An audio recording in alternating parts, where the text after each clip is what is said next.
Em 12 de outubro de 2023, a família Thompson de Middletown, no estado de Ohio, procurou a polícia com uma gravação de vídeo que mais tarde se tornaria a principal evidência em um dos casos de perseguição mais perturbadores na história do distrito. Na gravação de uma câmera oculta instalada no quarto infantil, via-se claramente um homem parado atrás da janela observando Emily Thompson enquanto dormia. Eric e Laura Thompson, pais de Emily, instalaram a câmera depois que sua filha não quis dormir sozinha por 3 meses e alegava que alguém a observava pela janela. Os pais e um psicólogo infantil descartaram essas queixas como medos infantis comuns e imaginação vívida.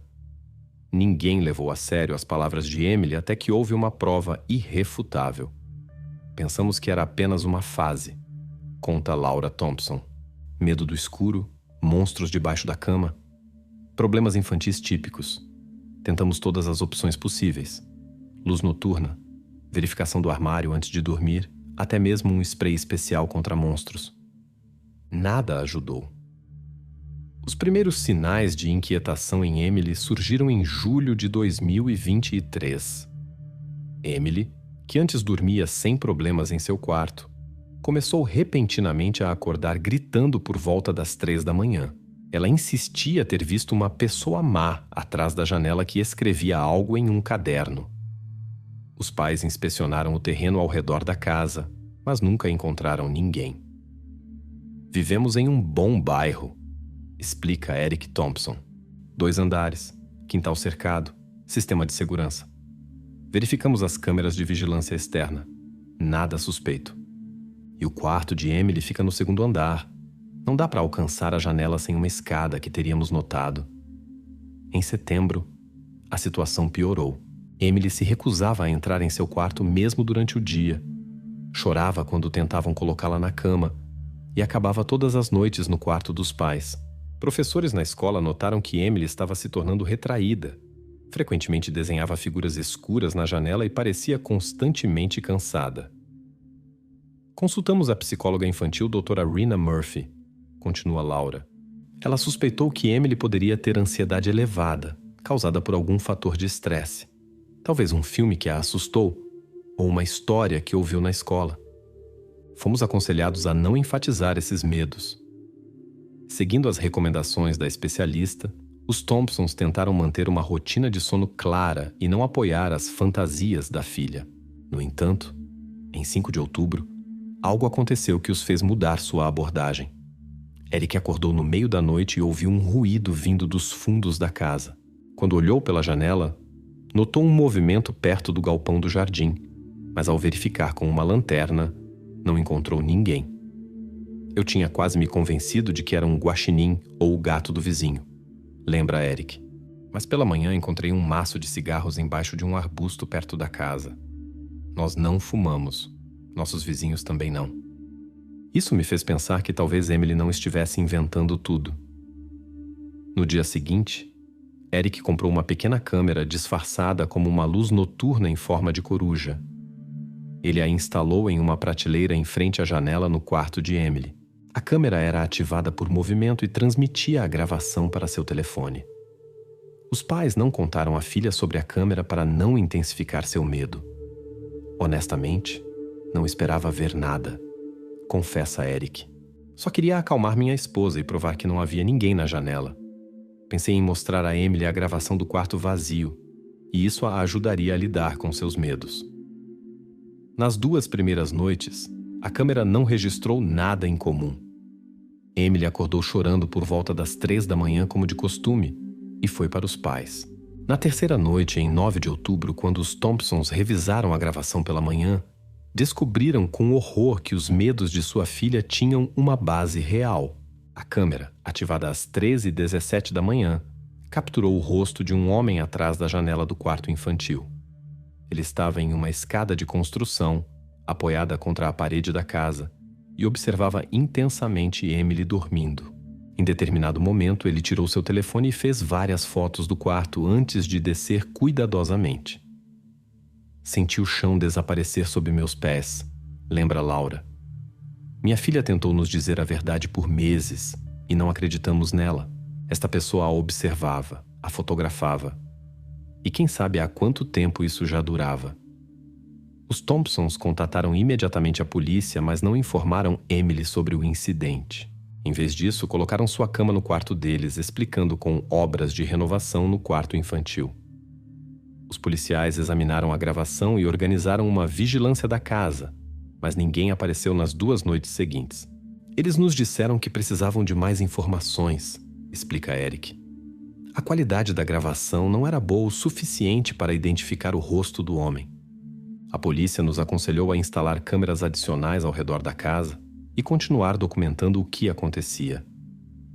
Em 11 de outubro, os Thompsons instalaram 3 novas câmeras, uma voltada para o quintal, outra para o lado da casa onde ficava a janela de Emily e uma terceira no quarto infantil, mas de um ângulo diferente. Naquela noite, às 3h14 da manhã, as câmeras registraram um homem se aproximando da casa novamente. Desta vez, a gravação era muito mais clara e a polícia pôde discernir detalhes de sua aparência. A gravação obtida pelas câmeras em 11 de outubro de 2023 tornou-se o ponto de virada na investigação. No vídeo via-se um homem de cerca de 35 a 40 anos de estatura média, vestindo roupas escuras e um boné de beisebol que cobria parcialmente seu rosto.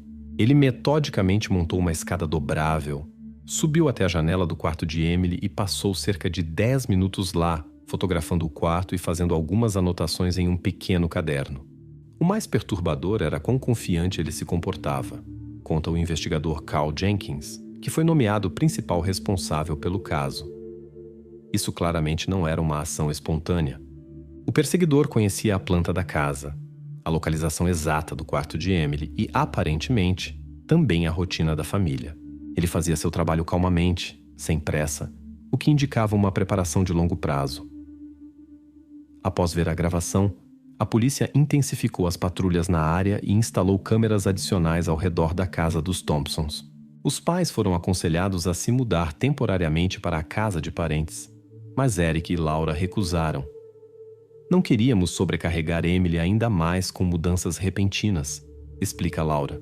Além disso, se saíssemos, esse homem poderia simplesmente se esconder e esperar nosso retorno. Em vez disso, a família mudou completamente o sistema de segurança da casa. Instalaram sensores de movimento, trocaram todas as fechaduras, adicionaram grades nas janelas do térreo e reforçaram as portas de entrada. Emily agora dormia no quarto dos pais, e em seu quarto montaram um verdadeiro centro de vigilância por vídeo. A polícia começou a identificar o perseguidor, compararam a gravação com bancos de dados de criminosos locais, entrevistaram vizinhos e investigaram a história da família Thompson. Partimos do pressuposto de que o perseguidor de alguma forma está conectado à família, explica o investigador Jenkins. Nesses casos, geralmente não são pessoas aleatórias que se tornam alvo de interesse, mas aquelas com quem o perpetrador teve contato. A primeira suspeita recaiu sobre Mark Davison, um vizinho dos Thompsons. O solteiro de 42 anos morava a 2 casas de distância, e várias testemunhas notaram que frequentemente o viam passar pela casa deles.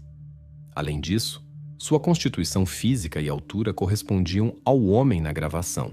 Em 15 de outubro, a polícia interrogou Davison. Ele não tinha um álibi sólido para as noites dos incidentes, diz Jenkins.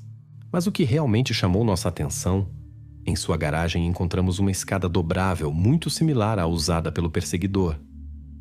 Davison explicou seus frequentes passeios dizendo que estava caminhando com seu cachorro e usava na escada para trabalhos domésticos. Ele concordou em fornecer uma amostra de DNA e impressões digitais. Ele parecia genuinamente surpreso e preocupado com a situação, observa Jenkins, mas não podíamos excluir seu envolvimento. Enquanto Davison estava sendo verificado, a polícia montou uma vigilância 24 horas da casa dos Thompsons. 2 noites se passaram sem incidentes, levando os investigadores a suspeitar que o perseguidor poderia ter notado as medidas de segurança reforçadas e estaria temporariamente escondido. A situação mudou drasticamente na noite de 18 de outubro. Às 2h45 da manhã, as câmeras captaram um movimento no fundo do jardim dos Thompsons. Um homem, muito semelhante ao das gravações anteriores, movia-se cuidadosamente ao longo da cerca. No entanto, quando notou um carro da polícia passando pela rua, desapareceu rapidamente. Isso confirmou nossos temores, diz Eric Thompson. Ele não parou. Apenas ficou mais cauteloso. E o mais assustador, ele parecia saber da presença da polícia, o que indicava seu conhecimento de nossas ações. Em 19 de outubro, chegaram os resultados da verificação de Mark Davison. Seu DNA e impressões digitais não correspondiam aos encontrados no portão do jardim dos Thompsons, que o perseguidor provavelmente tinha tocado. Além disso, uma análise minuciosa das gravações das câmeras mostrou que a pessoa no vídeo tinha uma constituição ligeiramente diferente e uma maneira característica de andar que diferia da do vizinho. Voltamos ao ponto de partida, admite o investigador Jenkins. Mas agora tínhamos mais dados sobre o perseguidor. Sabíamos que ele agia segundo um cronograma específico, preferia aparecer por volta das 3 da manhã e, obviamente, estava familiarizado com a localização das câmeras de vigilância. Enquanto isso, os Thompsons começaram a notar outros sinais perturbadores. Laura descobriu que alguém estava seguindo sua conta no Instagram com um perfil anônimo e vendo fotos, muitas das quais mostravam Emily e o interior de sua casa. Eric encontrou uma carta estranha na caixa de correio, uma folha em branco dobrada de uma maneira específica, que especialistas posteriormente interpretaram como um potencial marcador do perseguidor. Este homem nos estudava, diz Laura. Não apenas nossa filha, mas também nossos hábitos, nossa rotina diária. Nos sentíamos como se estivéssemos sob um microscópio, sem saber de onde viria o próximo passo. A polícia propôs outra estratégia. Temporariamente colocar Emily de volta ao quarto infantil, mas deixar um boneco que se parecesse com ela no quarto. O objetivo era atrair o perseguidor para uma armadilha quando ele viesse observar novamente. Os Thompsons concordaram, mas insistiram em ter policiais adicionais servindo diretamente dentro da casa. A noite de 21 de outubro foi decisiva. No quarto infantil, colocaram um boneco na cama de Emily enquanto a própria Emily ficava com os pais. 3 policiais à paisana se posicionaram dentro da casa, 4 outros em posições táticas do lado de fora. Todos estavam equipados com dispositivos de visão noturna e rádios. Às 3:02 da manhã, as câmeras captaram movimento no quintal. O perseguidor emergiu da escuridão, mas se comportava diferente do que antes. Em vez de usar a escada para observar pela janela, ele foi até a porta dos fundos. As câmeras o captaram claramente tirando algumas ferramentas e começando a manipular a fechadura. Foi um ponto de virada, explica o investigador Jenkins. Seu comportamento escalou de observação para uma tentativa de invasão. Entendemos que precisávamos agir imediatamente. Os policiais receberam o sinal para a prisão, mas no último minuto algo assustou o perseguidor. Ele abruptamente interrompeu suas manipulações na fechadura, levantou a cabeça como se tivesse ouvido algo e rapidamente desapareceu na escuridão. A polícia organizou uma perseguição, mas o perpetrador conseguiu escapar pelos jardins vizinhos. Ele se movia por uma rota estudada previamente, observa um dos policiais envolvidos na operação. Ele claramente tinha um plano de fuga. Este não é um perpetrador impulsivo, mas alguém que se prepara cuidadosamente. No local, o perseguidor deixou uma mochila que aparentemente havia descartado durante a fuga. O conteúdo da bolsa chocou tanto a polícia quanto a família Thompson. Nela havia um conjunto de fita adesiva, uma corda, um sedativo para Emily, alguns brinquedos infantis e, o mais perturbador, um plano detalhado da casa dos Thompsons com entradas e saídas marcadas e a localização dos quartos. Era um kit para um sequestro, diz o criminalista Michael Rodrigues, que trabalhou com as evidências. A julgar pela preparação e pelos itens encontrados, o perseguidor planejava levar Emily. Os brinquedos e o sedativo indicavam o desejo de acalmá-la e impedi-la de se defender ou gritar. Um exame cuidadoso da planta da casa revelou outro fato perturbador.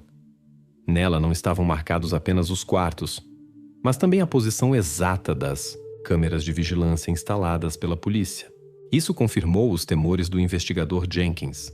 O perseguidor, de alguma forma, obtinha informações sobre o andamento da investigação. Nesse momento, percebemos que estávamos lidando com alguém que tinha acesso a informações policiais ou observava muito de perto a casa dos Thompsons, explica Jenkins. Começamos a verificar todos que poderiam ter tal acesso, de vizinhos a policiais que trabalhavam no caso. Atenção especial foi dada a um detalhe que anteriormente parecia insignificante. Na mochila do perseguidor foi encontrado um recibo do café Morning Brew, localizado a 2 quarteirões da delegacia de polícia. A data no recibo: 20 de outubro. Exatamente o dia em que os investigadores discutiram o plano da armadilha na casa dos Thompsons. A revisão das gravações das câmeras de vigilância do café revelou que, na hora indicada no recibo, um homem que correspondia à descrição do perseguidor estava lá. Ele sentou-se em uma mesa perto de um grupo de policiais que não estavam envolvidos na investigação, mas possivelmente estavam discutindo o caso. Enquanto isso, a análise de DNA dos itens da mochila produziu um resultado inesperado. O material genético correspondia parcialmente ao DNA de Eric Thompson, indicando um possível parentesco. Foi um verdadeiro choque para todos nós, lembra Laura. Não conseguimos entender como isso poderia ser possível. Eric foi adotado na primeira infância e não tinha contato com sua família biológica. Após receber os resultados do DNA, ele concordou em fornecer mais informações sobre suas origens. Só sabia que nasci em Cincinnati e meus pais biológicos me abandonaram ao nascer, conta ele. Nunca tentei encontrá-los, já que considero como meus verdadeiros pais aqueles que me criaram. A polícia obteve acesso aos registros fechados de adoção de Eric e descobriu que ele tinha um irmão biológico, nascido 1 ano depois e também entregue para adoção, mas para uma família diferente. O irmão se chamava Robert Clark e seu último endereço conhecido era uma cidade a apenas 30 milhas de Middletown. A verificação revelou uma correspondência, diz o investigador Jenkins. Robert Clark, 38 anos, tinha um histórico criminal por invasão de propriedade e perseguição. Ele foi libertado da prisão 6 meses atrás e, desde então, seu paradeiro era desconhecido. A foto de Robert no banco de dados da polícia confirmou a correspondência com a pessoa nas gravações de vídeo. Era o mesmo perseguidor. Mas o fato mais sinistro veio à luz durante uma investigação mais aprofundada de seu passado. Clark estava obcecado com a ideia de reunir sua verdadeira família, explica a psiquiatra doutora Elizabeth Hope, que estudou seu caso. Após sua libertação da prisão, ele de alguma forma descobriu a existência de seu irmão, o rastreou e aparentemente decidiu que sua sobrinha pertencia a ele como parte da família. No apartamento de Clark, que a polícia descobriu e revistou em 23 de outubro, encontraram um verdadeiro arquivo de vigilância.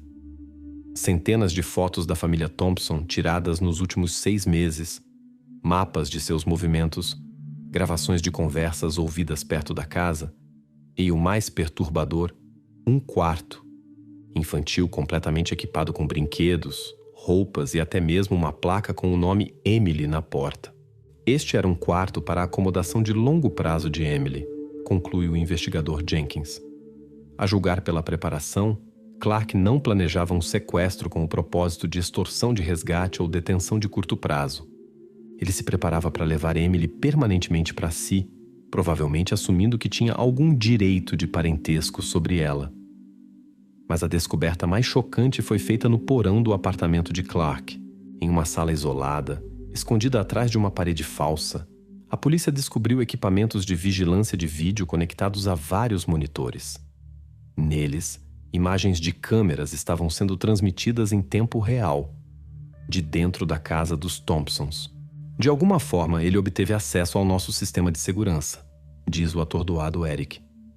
O tempo todo, ele não estava apenas nos observando de fora. Ele nos via dentro de nossa própria casa.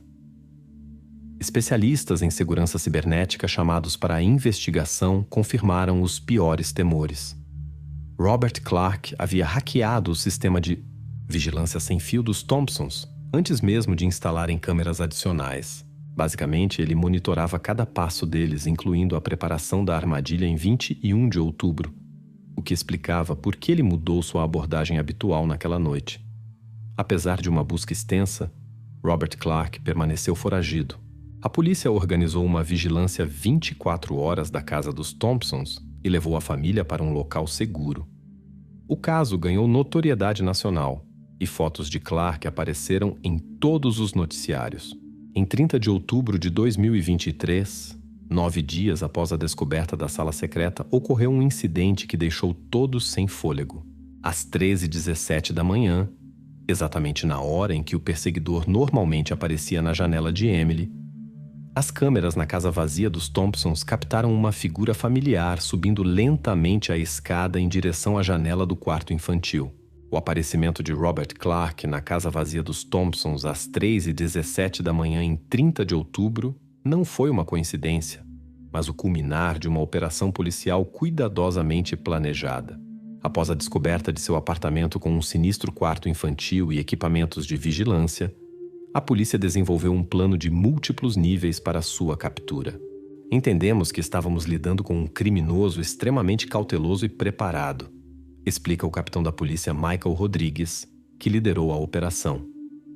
Ele havia hackeado nosso sistema de vigilância, estudado a rotina tanto da família quanto das patrulhas policiais.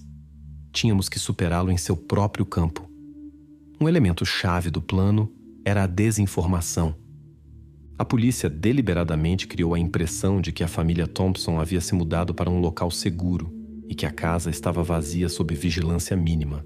Na realidade, mais de 20 policiais à paisana foram posicionados dentro e ao redor da casa, incluindo atiradores de elite e especialistas em prisão. Os Thompsons realmente deixaram a casa, mas permaneceram sob proteção 24 horas na cidade. Colocamos uma isca para ele, continua Rodrigues. Sabendo que ele poderia interceptar nossas conversas, deliberadamente arranjamos um vazamento de informações sobre o plano de patrulha, que supostamente deixava uma janela aberta entre 13 e 13h30 da manhã. Este era seu horário habitual de aparecimento, e esperávamos que ele aproveitasse essa oportunidade. A operação começou na noite de 29 de outubro. A polícia demonstrativamente reduziu a presença visível ao redor da casa, criando a ilusão de vigilância relaxada. Dentro da casa, no quarto de Emily, um boneco foi colocado para imitar uma criança dormindo, e o sistema de iluminação foi programado para manter o ritmo habitual da família. Nosso objetivo principal não era apenas capturá-lo, mas também coletar provas irrefutáveis de suas intenções, explica a promotora Janet Connors, que aconselhou a polícia nos aspectos legais da operação. Precisávamos de evidências concretas do planejamento de um sequestro para garantir a pena máxima. A espera durou a noite toda. Os policiais, posicionados em pontos estratégicos dentro e ao redor da casa, mantiveram absoluto silêncio e movimento mínimo. O oficial de operações especiais, James Thornton, que estava escondido no armário do quarto infantil, mais tarde contou: "Foram as horas mais tensas da minha carreira. Sabíamos que ele poderia aparecer a qualquer momento e que era potencialmente perigoso."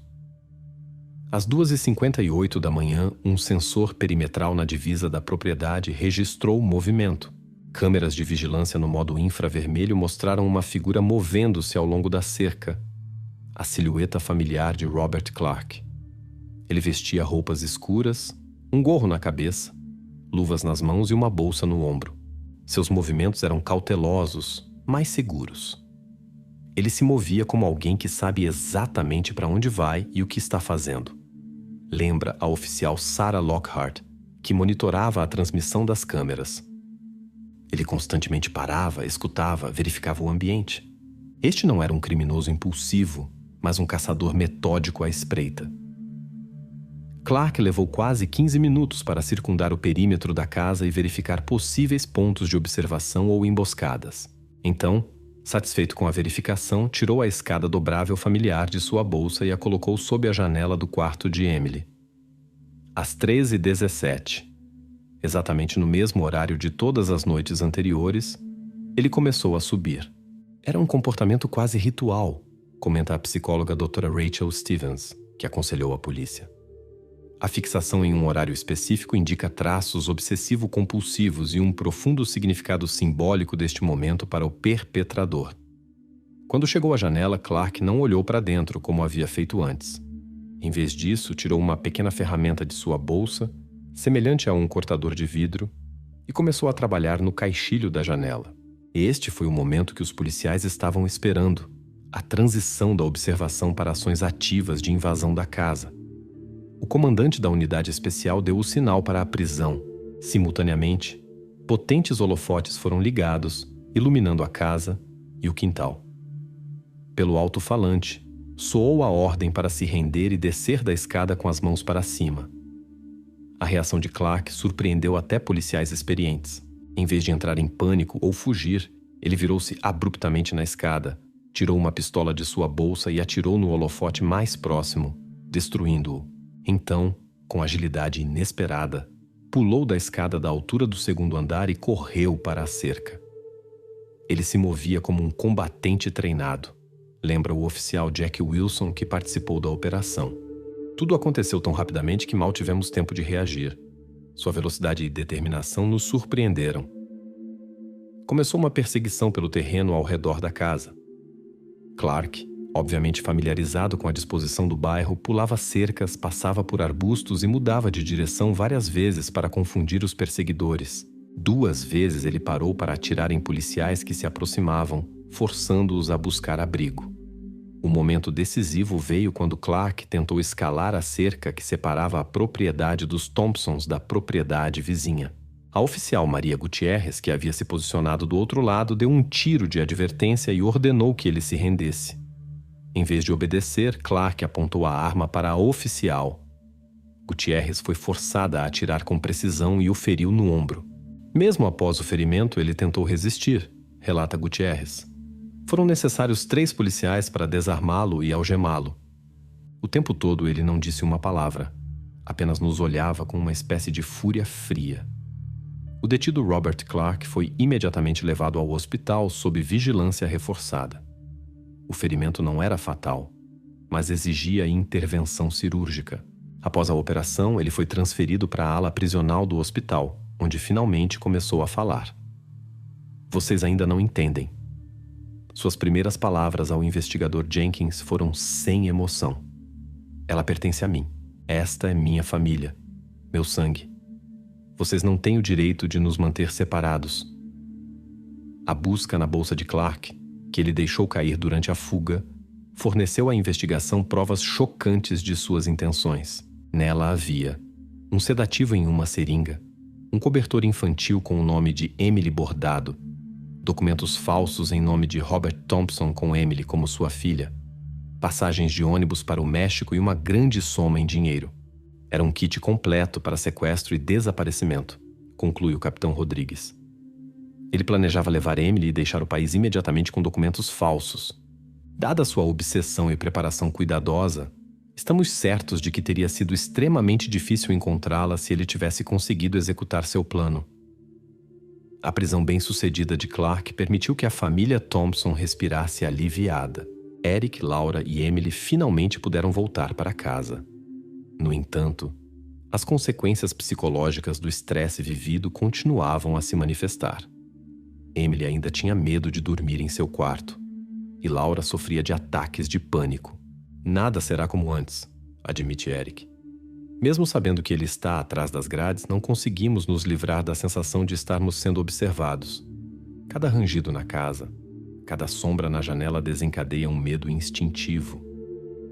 A investigação das circunstâncias do caso continuou. Os investigadores descobriram que a obsessão de Clark por seu irmão biológico começou na prisão, onde ele obteve acesso aos seus registros de adoção.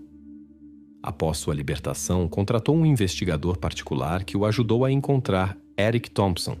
Originalmente, sua motivação poderia ter sido inocente, o desejo de se reunir com seu único parente consanguíneo, explica a psiquiatra Dra. Stevens. Mas Clark tem graves transtornos mentais, incluindo transtorno delirante e personalidade antissocial.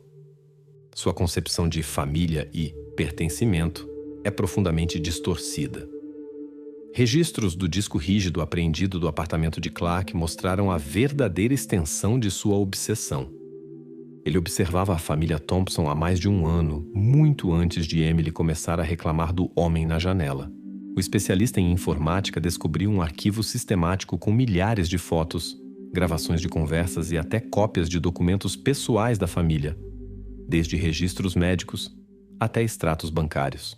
Uma descoberta particularmente perturbadora foi o diário detalhado de Clark, onde ele descrevia seu direito sobre Emily e planos para seu resgate da família falsa.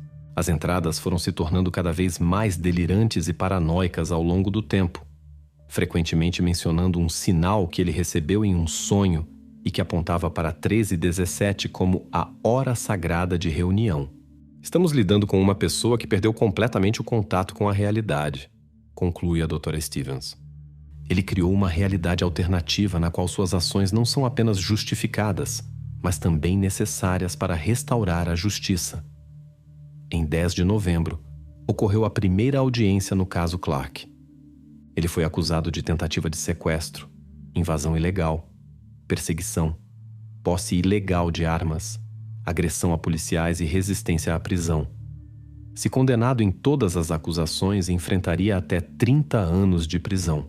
A defesa solicitou uma avaliação psiquiátrica, alegando que Clark estava mentalmente incapacitado no momento dos crimes. A juíza Alexandra Martinez ordenou um exame psiquiátrico abrangente, cujos resultados deveriam ser apresentados dentro de 30 dias. Enquanto isso, investigações adicionais trouxeram à luz novos detalhes perturbadores. A análise do computador de Clark mostrou que ele não apenas buscou informações sobre a família Thompson, mas também sobre outras crianças aproximadamente da mesma idade e com aparência semelhante à de Emily. Em seu disco rígido foram encontradas pastas com os nomes de 4 outras meninas contendo suas fotos, endereços escolares e outras informações pessoais. Isso nos levou a reconsiderar nosso entendimento de seus motivos, admite o investigador Jenkins. Possivelmente sua obsessão por Emily não estava exclusivamente ligada ao parentesco sanguíneo, como inicialmente presumimos. Há razões para acreditar que isso faz parte de um padrão comportamental mais amplo e perturbador. Quando os investigadores começaram a contatar as famílias de outras crianças da lista de Clark, descobriram que 2 dessas meninas também haviam reclamado de um homem estranho nas proximidades de suas casas durante a noite. Uma família chegou a registrar uma queixa na polícia sobre um homem suspeito que foi visto várias vezes fotografando sua casa, mas por falta de provas concretas, o caso não teve seguimento. Essas descobertas levaram à suposição de que Emily Thompson possivelmente não era o primeiro e único alvo de Clark. Ele possivelmente selecionava vítimas potenciais segundo determinados critérios, e o parentesco com Eric Thompson foi apenas uma justificativa conveniente para sua obsessão neste caso específico. Parece que estamos apenas começando a entender a verdadeira extensão da situação, diz a promotora Connors. Não estamos lidando com um incidente isolado, mas com o comportamento sistemático de um perseguidor em série que poderia representar uma ameaça para várias famílias simultaneamente. Em 15 de novembro, ocorreu um incidente que levou os investigadores a reconsiderar suas suposições novamente.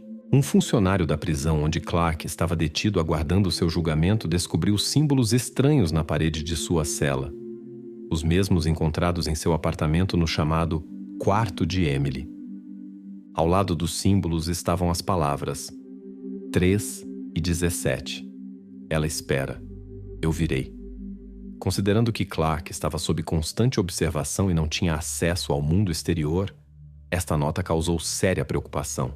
A administração da prisão reforçou a guarda e ordenou vigilância 24 horas de sua cela. No entanto, o psiquiatra que avaliava sua condição sugeriu que a nota poderia não ser uma ameaça, mas um sinal de psicose profunda. Ele provavelmente realmente acredita que de alguma forma pode chegar a Emily apesar das barreiras físicas, explica o Dr. Alan Fisher, que realizou a avaliação. Isso é evidência de um grave desligamento da realidade e sugere um possível transtorno delirante com elementos de pensamento mágico. Em 17 de novembro, exatamente quando parecia que a situação finalmente estava sob controle, a família Thompson experimentou um novo choque. Quando Laura retornou para casa com Emily após uma visita ao psicólogo, descobriu na mesa da cozinha um desenho infantil que não estava lá antes. No desenho, via-se uma menina que se parecia com Emily segurando a mão de um homem grande, e abaixo estava escrito em caligrafia infantil irregular: Tio Robert, vem às 3:17. Minhas pernas cederam, lembra Laura. Eu sabia com certeza que esse desenho não estava lá quando saímos de casa. Emily nunca tinha desenhado algo assim e nem mesmo conhecia o nome de Clark. Nunca o mencionamos na presença dela. A polícia imediatamente verificou a casa e o sistema de segurança. Todas as portas e janelas estavam bem fechadas. O alarme estava ativado. As câmeras não registraram nenhuma intrusão. Além disso, a verificação da câmera na prisão confirmou que Robert Clark estava sob observação em sua cela o tempo todo. Era impossível, diz o investigador Jenkins. Ninguém poderia entrar na casa despercebido com tal sistema de segurança. Mas o desenho era real e apareceu de alguma forma. Peritos forenses analisaram o desenho e determinaram que realmente foi feito por uma mão infantil e não era uma imitação. As impressões digitais no papel pertenciam apenas a Laura, que encontrou o desenho, e eram muito recentes para que o documento pudesse estar na casa por muito tempo. Emily, quando lhe mostraram o desenho, negou tê-lo feito. Além disso, mostrou sinais claros de medo e inquietação, chegando a se recusar a tocar o papel. O psicólogo infantil que trabalhava com Emily confirmou que sua reação era genuína. Ela realmente não se lembrava de ter desenhado aquilo. Neste ponto, começamos a considerar versões alternativas, admite Jenkins. Clark possivelmente tinha um cúmplice de quem não sabíamos? Ou alguém na casa dos Thompsons? Talvez um membro da família ou um amigo. Tinha algo a ver com o aparecimento do desenho. A polícia revisou novamente todas as gravações das câmeras de vigilância, incluindo as instaladas dentro da casa. Desta vez, examinaram não apenas o período imediatamente anterior à descoberta do desenho, mas também os dias anteriores.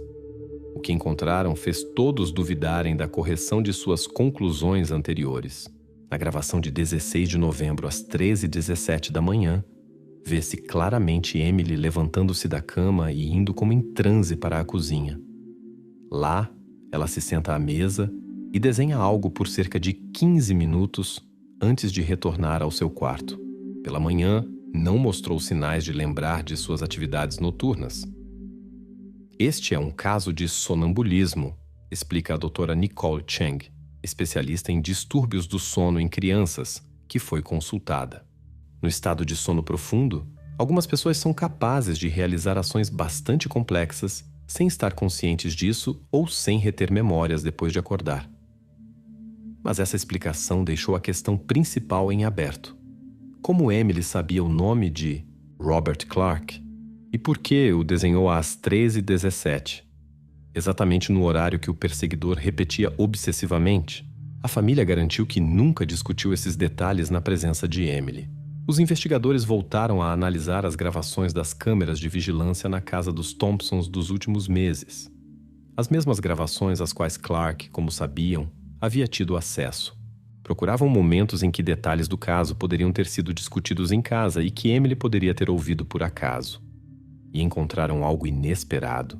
Na gravação de 25 de outubro, quando os pais pensavam que Emily estava dormindo profundamente, vê-se ela descendo silenciosamente as escadas e parando na porta entreaberta da sala de estar. Dentro, Eric e Laura estavam falando com o investigador Jenkins, discutindo detalhes do caso, incluindo o nome de Clark e sua obsessão com o horário de 3h17. As crianças frequentemente ouvem e entendem muito mais do que pensamos, comenta a psicóloga infantil Mary Dawson. Mesmo quando as informações parecem incompreensíveis ou assustadoras para elas, podem integrá-las em seus medos, brincadeiras ou, como neste caso, em um estado de sonambulismo. Esta descoberta ofereceu uma explicação racional para o aparecimento do desenho, mas não diminuiu as preocupações da família. O fato de Emily ter internalizado tão profundamente o medo do tio Robert, que se manifestava até em seu subconsciente, falava de um trauma psicológico sério. Isto não é o fim, mas apenas o começo de um longo processo de cura, enfatiza a doutora Dawson. Mesmo quando a ameaça física é removida, cicatrizes emocionais permanecem, especialmente em crianças, cujo senso de segurança no mundo ainda está se desenvolvendo.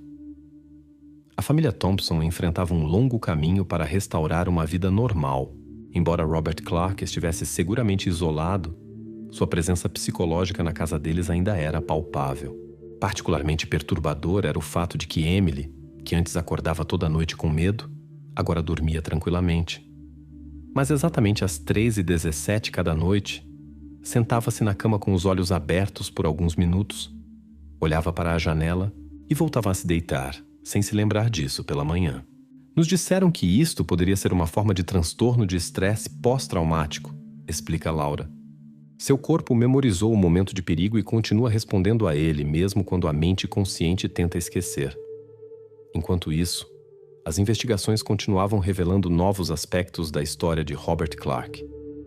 A polícia descobriu que, antes de sua prisão, ele havia trabalhado como especialista técnico em uma empresa que instalava sistemas de segurança. Isso explicava sua capacidade de hackear câmeras de vigilância e contornar o sistema de alarme na casa dos Thompsons. Uma descoberta mais perturbadora foi uma série de casos não resolvidos de perseguição em 3 distritos vizinhos, que coincidiam temporalmente com os períodos em que Clark estava em liberdade. 5 casos de 2015 a 2017, antes de sua prisão anterior, e mais 2 nos últimos 6 meses após sua libertação, tinham uma assinatura similar. Todos envolviam a observação de crianças através de janelas de quartos durante a noite. Parece que o caso dos Thompsons é apenas a ponta do iceberg, diz o capitão Rodrigues. A cada dia encontramos mais evidências de que Clark poderia ter sido um perseguidor serial, possivelmente escapando da justiça por anos. Em 20 de novembro de 2023, exatamente às 13h17 da manhã, as câmeras na cela de prisão de Robert Clark registraram um incidente estranho. O detento, que normalmente dormia neste horário, subitamente sentou-se em seu beliche, virou-se para a parede onde os símbolos estavam desenhados e começou a repetir monotonamente: "Eu vejo você, Emily. Estou indo até você." Após alguns minutos deste monólogo estranho, deitou-se novamente e mergulhou no sono, e pela manhã não se lembrava do incidente. No mesmo momento, Emily, na casa dos Thompsons, também se sentou na cama e sussurrou, olhando para a janela: "Eu vejo você, tio Robert. Sei que você está vindo." Esta inquietante sincronicidade, registrada por câmeras de vigilância em 2 locais diferentes, apresentou aos investigadores uma nova e perturbadora questão. E se a conexão entre o perseguidor e sua vítima fosse mais complexa e profunda do que haviam suspeitado? O comportamento sincrônico de Emily Thompson e do detido Robert Clark levou os investigadores a reconsiderar a natureza de sua abordagem do caso. O capitão Rodrigues formou um grupo especial que incluía psiquiatras, especialistas em análise comportamental e especialistas em psicologia infantil. A tarefa principal era entender a natureza desta perturbadora conexão e proteger Emily de influências psicológicas adicionais. Estamos diante de uma situação que vai além de uma investigação criminal comum, admite o investigador Jenkins. Fisicamente, Clark está isolado e não representa uma ameaça imediata. Mas psicologicamente, ele de alguma forma continua influenciando Emily, e precisamos entender o mecanismo dessa influência. A doutora Eleonora Reed, especialista líder em psiquiatria forense, propôs uma teoria chamada efeito espelho. Em alguns casos, forma-se uma conexão psicológica específica entre o perseguidor e a vítima, especialmente quando se trata de crianças. A vítima começa inconscientemente a espelhar os padrões comportamentais do perseguidor como um mecanismo de proteção. Literalmente, se torna um espelho para prever e controlar a fonte da ameaça. Esta teoria foi confirmada por uma investigação mais profunda do histórico médico de Clark. Em seu prontuário psiquiátrico elaborado durante sua prisão anterior, foi observada uma tendência a comportamento ritual com fixação em momentos específicos. Particularmente reveladora foi a nota de que Clark regularmente acordava às 3h17 da manhã e alegava ouvir um chamado. O horário 3h17 tinha um significado especial, quase místico para ele, explica o Dr.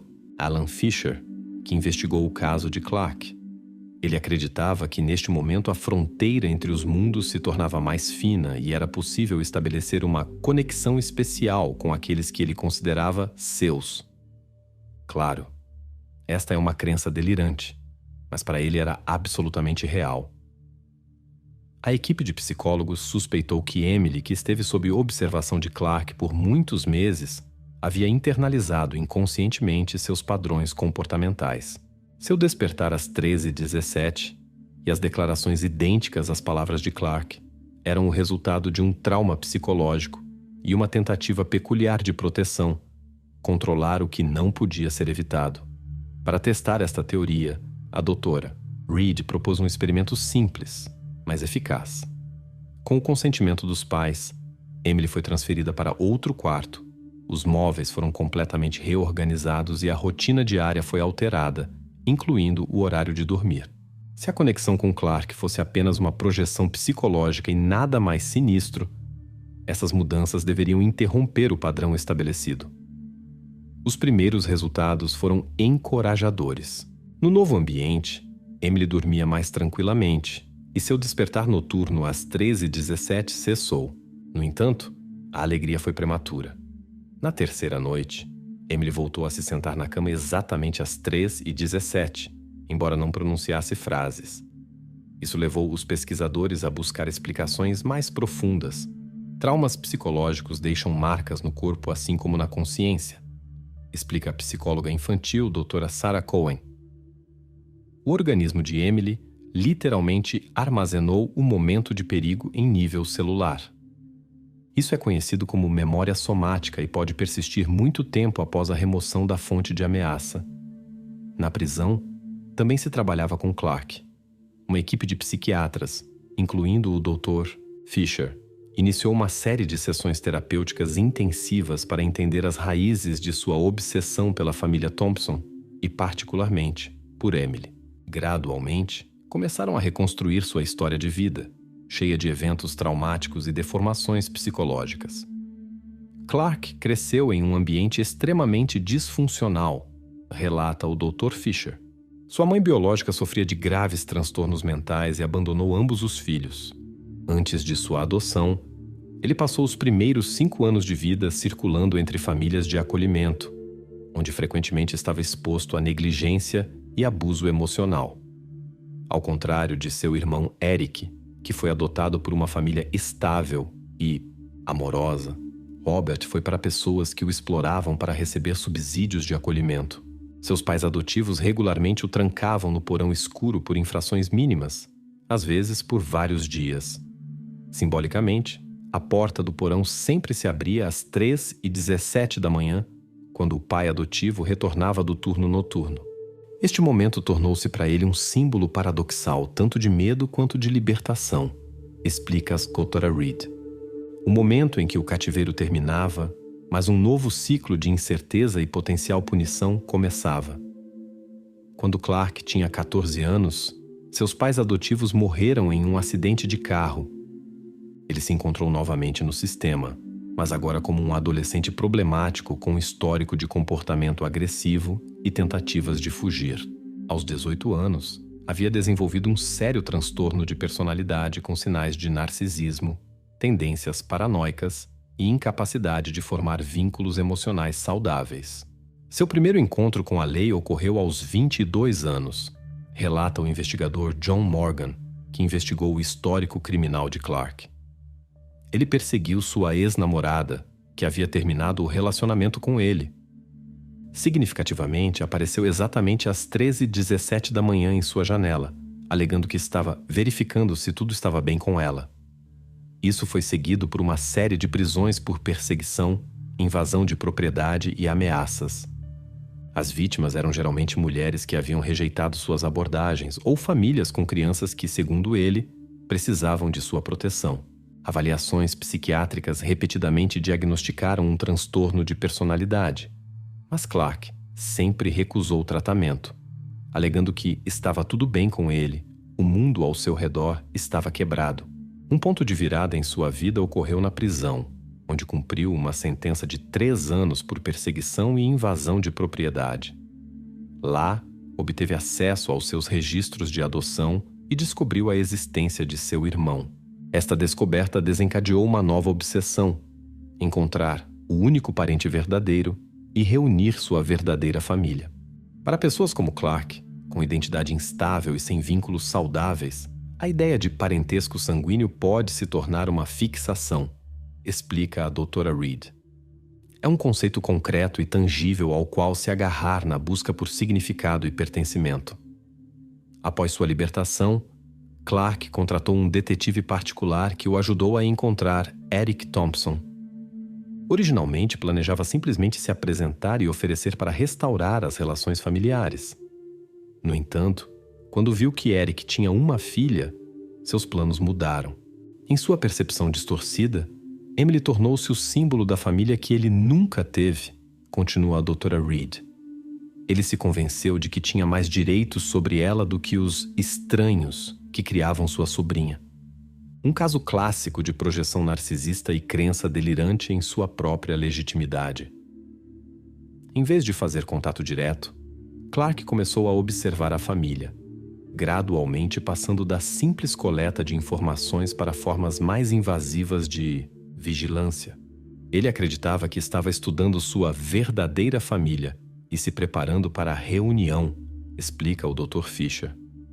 Em sua percepção, isto não era perseguição. Ele estava protegendo e se preparando para salvar Emily de um mundo que considerava hostil. Em dezembro de 2023, a avaliação psiquiátrica de Clark foi concluída. Especialistas diagnosticaram nele uma combinação de vários transtornos graves: transtorno de personalidade narcisista, transtorno delirante com elementos paranoicos e traços obsessivo-compulsivos. No entanto, concluíram que ele entendia a ilegalidade de suas ações, o que o tornava legalmente responsável. Ele não estava sob a influência de um episódio psicótico, conclui a Dra. Reed. Planejou suas ações metodicamente, tomou precauções e evitou ser descoberto. Seus transtornos explicam os motivos, mas não lhe tiram a responsabilidade pela decisão consciente de violar a lei. O julgamento de Robert Clark começou em 15 de janeiro de 2024 e atraiu considerável atenção pública. A promotoria apresentou extensas provas de sua culpa, incluindo materiais de vigilância encontrados em seu apartamento, gravações de câmeras de segurança, depoimentos de testemunhas e laudos de psiquiatras. A defesa, reconhecendo os problemas mentais do acusado, tentou obter uma redução da sentença, argumentando que suas ações eram resultado de uma infância difícil e transtornos mentais não tratados. No entanto, os jurados não foram convencidos por esses argumentos, especialmente após assistirem às gravações de vídeo que mostravam a metodologia fria de suas ações. Em 7 de fevereiro de 2024, Robert Clark foi considerado culpado de todas as acusações. A juíza Alexandra Martinez o sentenciou a 25 anos de prisão com tratamento psiquiátrico obrigatório e 5 anos subsequentes de supervisão após a libertação. Também foi emitida uma ordem de proteção permanente, proibindo-o de qualquer contato com a família Thompson. Suas ações demonstram um alto grau de perigo para a sociedade, declarou a juíza ao proferir a sentença. Perseguição sistemática, interferência na vida privada de uma família, planejamento de um sequestro. Tudo isso indica a necessidade de isolamento prolongado para a proteção de potenciais vítimas e para fornecer o tratamento necessário para você. Para a família Thompson, a sentença trouxe um sentimento de alívio, mas não uma libertação completa do medo. Nos disseram que levaria tempo para se recuperar completamente, diz Laura, especialmente para Emily. Um trauma desse tipo não desaparece simplesmente porque o perpetrador está atrás das grades. Emily continuou trabalhando com um psicólogo infantil para gradualmente superar as consequências do estresse vivenciado. Seu despertar noturno às 13h17 tornou-se cada vez mais raro, embora não tenha cessado completamente. Um progresso especial foi que ela começou a dormir novamente em seu quarto, embora apenas com a luz noturna acesa e sob a condição de que a porta permanecesse aberta. Estamos tentando voltar à normalidade passo a passo, relata Eric. Novas cortinas, rearranjo dos móveis, tinta fresca nas paredes, tudo para que o quarto pareça diferente e crie novas associações. Enquanto isso, a história de Robert Clark continuou a se revelar, trazendo novas descobertas perturbadoras. A análise de seu computador revelou conexões com comunidades online especializadas em métodos de vigilância e invasão de residências privadas. A polícia descobriu que ele participava em fóruns sob vários pseudônimos, compartilhando técnicas para contornar sistemas de segurança e métodos para observação não detectada de alvos. Este não foi um caso isolado de transtorno mental, conclui o investigador Jenkins. Clark deliberadamente buscou informações e comunidades que pudessem ajudá-lo na perseguição. Ele sabia que suas ações eram ilegais e aprendeu ativamente a evitar ser preso. Ainda mais perturbadora foi a descoberta de uma parte criptografada do disco rígido de Clark, que especialistas só conseguiram decifrar em março de 2024. Lá estavam dossiês detalhados não apenas sobre a família Thompson, mas também sobre 6 outras famílias com crianças pequenas que viviam em 3 estados diferentes. Cada dossiê continha fotos, endereços, rotinas diárias e notas de Clark sobre vulnerabilidades em seus sistemas de segurança. Descobrimos que os Thompsons não foram seu primeiro alvo, diz o capitão Rodrigues. Antes deles, ele perseguia a família Campbell de Ohio, mas parou depois que eles se mudaram para outro estado. Parece que ele metodicamente selecionava alvos potenciais e passava para o próximo quando o primeiro se tornava inacessível. Esta informação confirmou os temores iniciais dos investigadores. Robert Clark não era apenas uma pessoa com um transtorno mental obcecada por uma família específica. Ele era um perseguidor serial que desenvolveu uma abordagem sistemática para a seleção de vítimas e preparação de crimes, combinando informações de seu computador com dados de casos não resolvidos em diferentes jurisdições. A polícia ligou Clark a 12 casos de perseguição nos últimos 10 anos. Em 5 casos, os processos foram arquivados por falta de provas. Em 3 casos, as vítimas não apresentaram queixas oficiais por medo de consequências. E em 4 casos, as famílias se mudaram para escapar da ameaça. Este é um exemplo clássico de como perseguidores seriais podem permanecer não detectados por muito tempo, explica o psicólogo criminal Dr. Michael Brandt. Eles são espertos o suficiente para não cruzar certas linhas, frequentemente mudam de localização e métodos, e suas vítimas muitas vezes preferem simplesmente se mudar, em vez de passar por um processo complexo de acusação criminal. Em abril de 2024, quando parecia que o caso finalmente estava encerrado, ocorreu um incidente que agitou novamente as preocupações da família Thompson.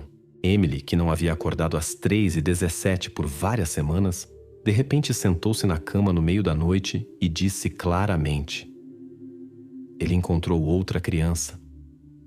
Depois disso, deitou-se novamente e dormiu profundamente. E pela manhã, não se lembrava de nada. Os pais, perturbados por este episódio, contataram a doutora Cohen, que continuava trabalhando com Emily. A psicóloga suspeitou que isto poderia ser simplesmente um resquício do trauma, especialmente considerando que a família havia discutido as novidades sobre o caso Clark durante o jantar na noite anterior. No entanto, o investigador Jenkins, ao saber deste incidente, decidiu verificar a condição do prisioneiro. O que descobriu o levou a imediatamente reforçar as medidas de segurança ao redor da família Thompson. Descobriu-se que Robert Clark havia estabelecido contato com outro detento, Victor Rains, que seria libertado em 2 semanas. Os registros da prisão documentaram suas conversas regulares na área comum, e a análise das cartas de Rains, interceptadas pela administração, revelou mensagens ocultas para um certo Mark, com instruções para verificar uma determinada caixa postal após a libertação. Clark estava tentando usar Rains como intermediário para continuar a vigilância da família Thompson, explica o investigador Jenkins. Isso não era incomum. Criminosos de seu tipo frequentemente procuram maneiras de manter o controle sobre a situação mesmo da prisão. A polícia monitorou a caixa postal indicada e prendeu Rains 3 dias após sua libertação, quando tentava recolher. O conteúdo, dentro havia instruções detalhadas de Clark, incluindo o endereço dos Thompsons, plantas da casa e instruções para observar Emily. Além disso, havia um envelope com $5.000 em dinheiro. Dinheiro que, como se descobriu mais tarde, Clark havia economizado durante seu trabalho no armazém antes de sua prisão. Rains, que havia sido previamente condenado por delitos menores, não era um cúmplice ideológico de Clark.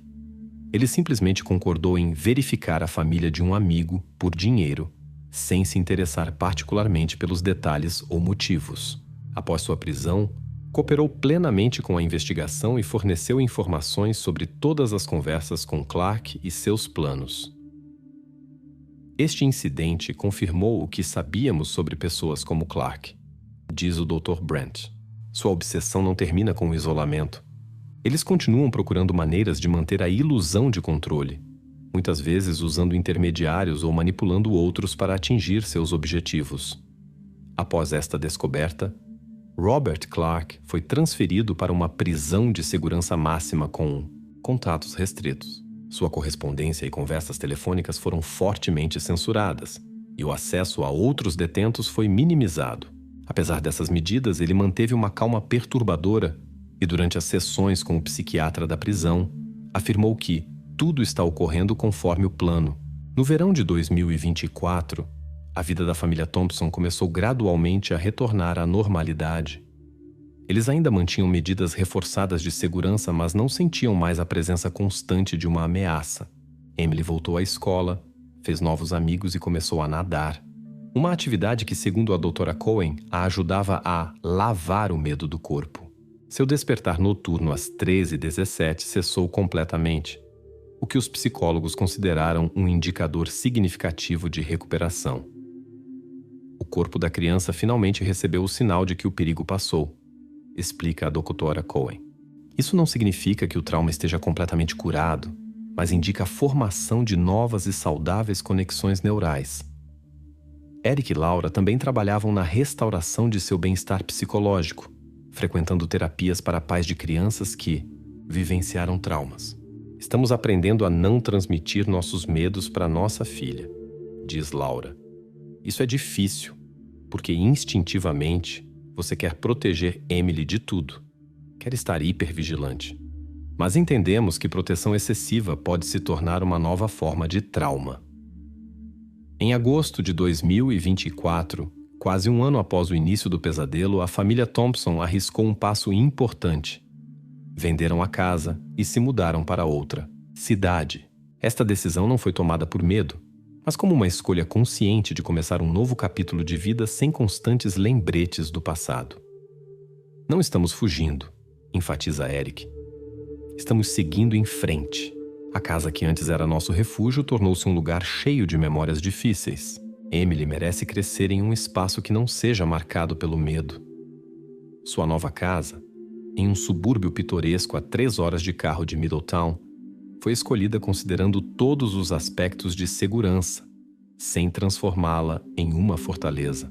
Um moderno sistema de vigilância foi instalado discretamente, sem lembrar constantemente dos perigos potenciais. O quarto de Emily foi completamente renovado de acordo com seus desejos, criando um espaço associado apenas a emoções positivas. Foi um trabalho coletivo de psicólogos, especialistas em segurança e, claro, da própria Emily, relata Laura. Queríamos que ela sentisse controle sobre seu espaço, o que é especialmente importante após um trauma associado à violação de limites. A polícia de Middletown encerrou definitivamente o caso Clark em setembro de 2024, embora continuasse a utilizar os materiais obtidos para a investigação de outros casos de perseguição relacionados a ele. O investigador Jenkins, que manteve contato com a família Thompson, os informava regularmente sobre o status de Clark e garantia que todas as medidas de segurança permanecessem ativas. Esses casos nunca terminam completamente, explica ele. Aprendemos lições valiosas que ajudarão a proteger outras famílias de perseguidores semelhantes. Isso é um consolo frio para aqueles que já sofreram, mas um passo importante para prevenir crimes futuros. O último episódio significativo desta história ocorreu em 17 de outubro de 2024, exatamente um ano depois que Emily conseguiu capturar o homem na janela em vídeo. Nesse dia, Laura recebeu uma carta anônima, enviada de uma cidade a 2 estados de distância. Nela havia apenas uma foto de sua nova casa, tirada da rua, sem legendas ou ameaças. A polícia imediatamente iniciou investigações. Foi realizada uma verificação de todos os contatos de Clark na prisão, todos os seus conhecidos colaboradores e ex-companheiros de cela que haviam sido recentemente libertados. A análise do envelope e da foto revelou impressões digitais que não correspondiam a nenhum registro no banco de dados. Tendemos a supor que poderia ser uma pessoa não envolvida que conhecia o caso pelas notícias e decidiu fazer uma brincadeira cruel, diz o capitão Rodrigues. Tais incidentes não são incomuns em casos de grande repercussão. Há pessoas que encontram um prazer perverso em assustar vítimas de crimes. No entanto, a vigilância ao redor da casa dos Thompsons foi reforçada e a polícia local foi informada sobre a ameaça potencial.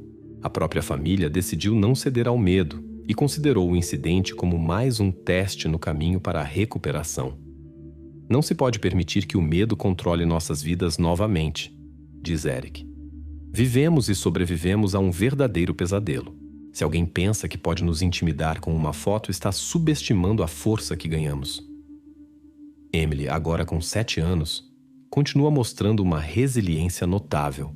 Seus desenhos, que antes eram preenchidos com figuras escuras na janela, agora representam cenas vívidas do cotidiano: escola, amigos, piqueniques familiares. O homem na janela está gradualmente se tornando uma memória distante e não mais um elemento definidor de sua vida. As crianças possuem uma capacidade surpreendente de recuperação, observa a doutora Cohen. Elas não esquecem experiências traumáticas, mas podem integrá-las em um quadro mais amplo da vida, sem permitir que dominem. Emily está aprendendo que segurança e medo podem coexistir, e isso a torna mais forte. Em novembro de 2024, Robert Clark inesperadamente apresentou um pedido de revisão de seu caso, alegando que novas evidências poderiam justificar suas ações. O tribunal rejeitou esse pedido sem exame e o reconheceu como uma tentativa de manipular o sistema judicial. Os psiquiatras que o observavam notaram que este é um comportamento típico de uma personalidade narcisista, incapaz de aceitar a perda de controle e a derrota. Situação em dezembro de 2024. Robert Clark continua cumprindo sua sentença de 25 anos em uma prisão de segurança máxima. Segundo relatórios da administração prisional, ele permanece isolado de outros detentos devido a tentativas de manipulá-los. Seu estado mental é descrito como estável, mas sem sinais de melhora ou assunção de responsabilidade por suas ações. A família Thompson, superando as consequências do que vivenciaram, encontrou um novo propósito: ajudar outras vítimas de perseguição. Eric e Laura fundaram a organização sem fins lucrativos Espaço Seguro, que oferece apoio jurídico e psicológico para famílias que enfrentam situações semelhantes. Sua história, contada em um documentário com seu consentimento, ajudou a chamar a atenção para o problema da perseguição e a necessidade de melhorar a legislação nesta área. Não escolhemos este papel, diz Laura. Mas se nossa experiência pode ajudar outras famílias a evitar o que passamos, então todo este pesadelo não foi em vão. O epílogo desta história permanece em aberto. Para a família Thompson, a vida continua e gradualmente afasta as sombras do passado. Para o sistema judicial, o caso Clark tornou-se um importante precedente que mudou a abordagem para a investigação de casos de perseguição. E para a sociedade, é um lembrete de que às vezes as piores ameaças não estão na imaginação de uma criança, mas na janela às 3h17 da manhã. Pacientemente esperando o momento de entrar. Como o investigador Jenkins observou em sua última entrevista sobre o caso, a história do homem na janela não é apenas uma crônica criminal. É um aviso sobre a importância de ouvir os medos de nossas crianças, mesmo quando parecem infundados. Às vezes os monstros são reais, e nossa tarefa é proteger os mais vulneráveis de sua sombra.